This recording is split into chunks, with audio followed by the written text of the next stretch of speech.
Hello everyone, and welcome to my review of the Technodrome, the Tier 10 British tank destroyer brought to us by the Teenage Mutant Ninja Turtles collaboration. This tank is based on the character Krang. Anyways, let's get into it.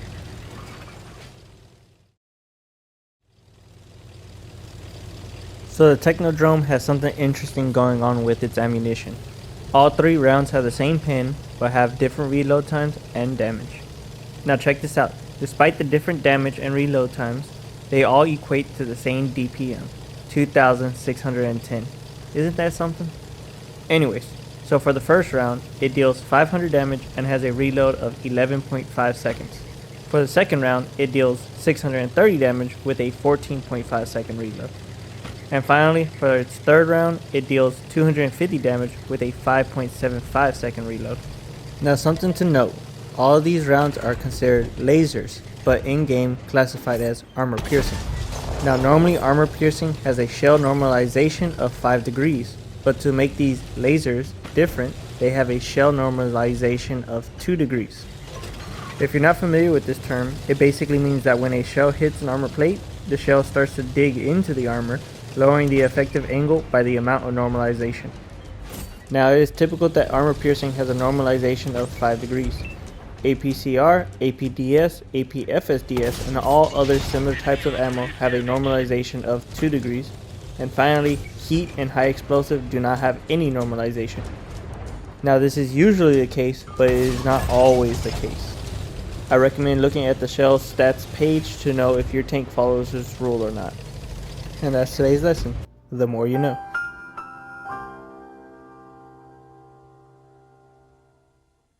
Anyways, back to the Technodrome. So what about its dispersion values? Well, let's start with its turret rotation dispersion. The Technodrome has a turret rotation dispersion of 1.5. Now the tank I could find with the most similar dispersion was the Rhinoceronte with 1.51. Now this is a problem, as I know this isn't a very common tank, and unfortunately the next closest was the UDES 1516, another uncommon tank. Long story short, the tank has some trollish moments, but they were kind of uncommon. With the slower gameplay of World War II, this shouldn't be an issue though. Now as for its movement dispersion, it sits at 3.57. The closest to this was the FV4005 with 3.52. Now this is rather high, higher than the majority of tanks in Tier 10 outside of derp cannons such as the Sturmtiger and artillery. Now this would normally be a problem, but with this tank's other capabilities, as long as you're not playing it like an aggressive light, you shouldn't have a problem with this. Now the Technodrome is a tank destroyer, and its accuracy makes it a classic highly mobile sniper tank destroyer.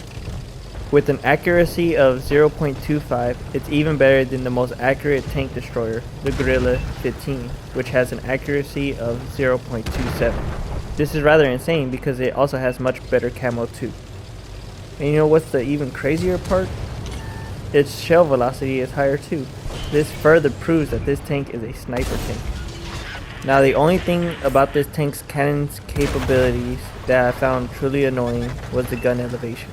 With only 8 degrees of elevation, sitting on any reverse slope meant I would struggle to find a spot that allowed me to actually get the gun up onto target.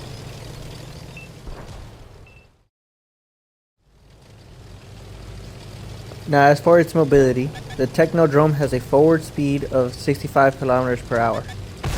The only tank destroyer I found that was faster was the Kanonen Jagdpanzer III, also known as the Sturm III. What's crazy is that it is also 5 kilometers an hour faster than the Gorilla 15. It also goes 20 kilometers backwards, which is also 5 kilometers faster than the Gorilla 15. This further reinforces the idea that it's just all around a better Gorilla 15. Now what about the power to weight ratio? With so many pros, it's gotta have some cons. Well, this is where you'd be wrong. The Technodrome has a power to weight ratio of 22.58 horses per ton. Now for reference, the closest to this was the Kanonen Jagdpanzer III, and the Gorilla 15 has a ratio of 21.25 horses per ton. This means that it will be able to accelerate faster than any other tank destroyer too. You know, I really should start comparing this to lights at this point. Anyways, what about the terrain resistances? Like, come on, give the Gorilla 15 something. Well, the Gorilla 15 just cannot get a win. The Technodrome has 0.9 for hard terrain, 1.0 for moderately soft terrain, and 1.6 for soft terrain. The Gorilla 15 has 1.1, 1.2, and 2 for hard, moderately soft, and soft terrain respectively. Now as for the whole traverse speed, this is the first thing that I found weak on this tank. That being said, I think it's at least somewhat balancing for the tank. The Technodrome has a whole rotation speed of 30 degrees per second, which is rather slow when you compare it to the Manticore that it's based on, which has a whole rotation speed of 42 degrees per second. Now I can't continue on without picking on the Grill 15 some more. So let's see. Yes, the Grill 15 has a whole rotation speed of 24 degrees per second, which means the Technodrome rotates 20% faster too. Oh, nigga, don't hate me because I'm beautiful, nigga. Maybe if you got rid of that old yee-yee ass haircut you got, you get some bitches on your dick. Sorry, Grill 15. I don't know what got a hold of me there. Anyways, like I said, the Technodrome is very mobile and has a great gun. Hopefully the survivability brings it down a peg.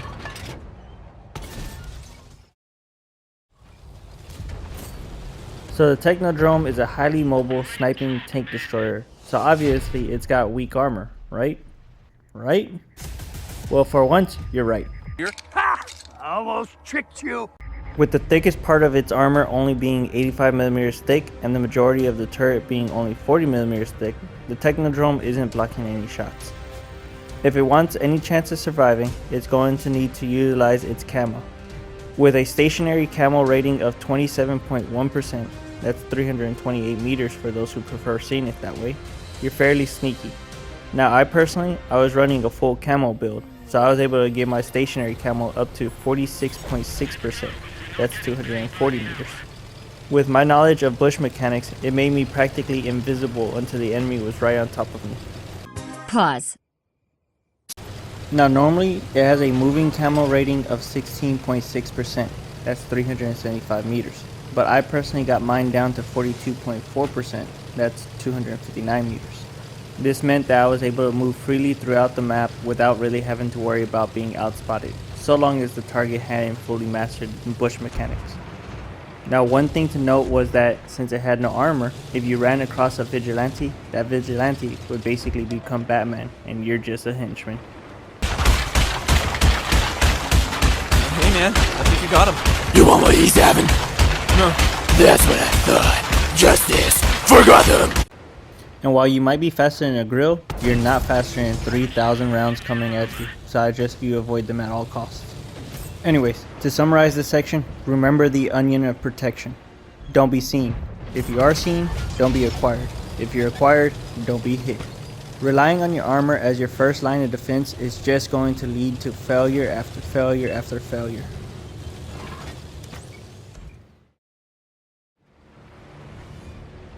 So the Technodrome, while not toxic like the Vigilante, is an incredibly strong tank. In my opinion, I think in the right hands, it can be a hard carry for any non-city match. I honestly wouldn't mind it being nerfed a bit, but that's just me. Now what is your opinion? Are you planning on getting it? Go ahead and comment your answers down below. Anyways, as for my rating of the Technodrome, I have to give it a 9 out of 10. Hell, maybe even a 10 out of 10. If it wasn't for it having such a hefty price and the fact that I prefer playing Cold War more than World War II, I would definitely be getting this tank.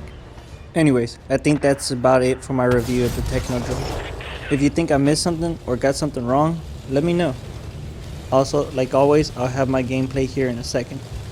And as usual, I'll be linking my Discord down below where you can help me make better content for you and in return, have a chance at my giveaways.